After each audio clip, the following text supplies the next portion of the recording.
I'm Richard Roeper, and coming up next, Shailene Woodley stars in the keenly anticipated adaptation of The Fault in Our Stars. It's my review right now. After having the privilege of witnessing Shailene Woodley's pure and authentic performance in The Fault in Our Stars, I believe there are now only 4 slots available in the category of Best Performance by an Actress in a Leading Role. She's that memorable. What's your name? Hazel. No, what's your full name? Hazel Grace Lancaster. Why are you looking at me like that? Because you're beautiful. Oh my God. Cheers to a film in which the female teenage protagonist isn't a mutant or an animated princess or a vampire or in love with a vampire or a boy-crazed rebel plotting the spring break of a lifetime. Woodley's Hazel Lancaster is a superhero of a different kind. She's a girl who was diagnosed with cancer at 13, miraculously survived, and now about 3 years later, still literally can't breathe without her oxygen tank. The many avid fans of John Green's novel know this is a tearjerker with more than a few twists, some slaps in the face of conventional storytelling, and a poetic but realistic take on the glory and the unfairness of life. Director John Boone does a wonderful job of capturing all of that. That is disgusting. What? What, do you think that that's cool or something?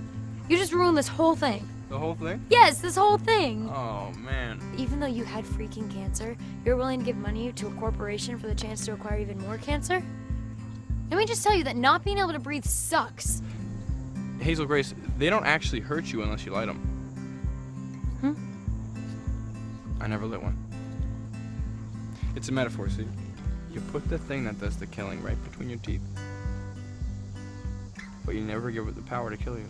Ansel Elgort, who played Woodley's brother in Divergent, is Augustus Waters. He's a cancer survivor who lost one leg below the knee, but he's an upbeat guy, a real charmer, and he loves Hazel. Nat Wolff is a terrific comic foil as Augustus's best friend, Isaac, who's going blind from his cancer. And Laura Dern does a magnificent job of capturing the life of a mother who spends nearly every waking and even nearly every sleeping moment on edge, awaiting the next setback for her daughter. You need to be a teenager. If you want me to be a teenager, you don't send me to support group. You gotta give me a fake ID so that I can go to clubs and take pot. You don't take pot? That is the kind of thing I would know with a fake ID. There's a pilgrimage to Amsterdam where many things happen, most of them what you might not expect. During this segment, The Fault in Our Stars tests the limits of our willingness to give our hearts to this story. With lesser source material, an average director, and just an okay cast, the film might have lost me. But everyone involved in this project has talents way beyond the average or even the simply good. They're all great here.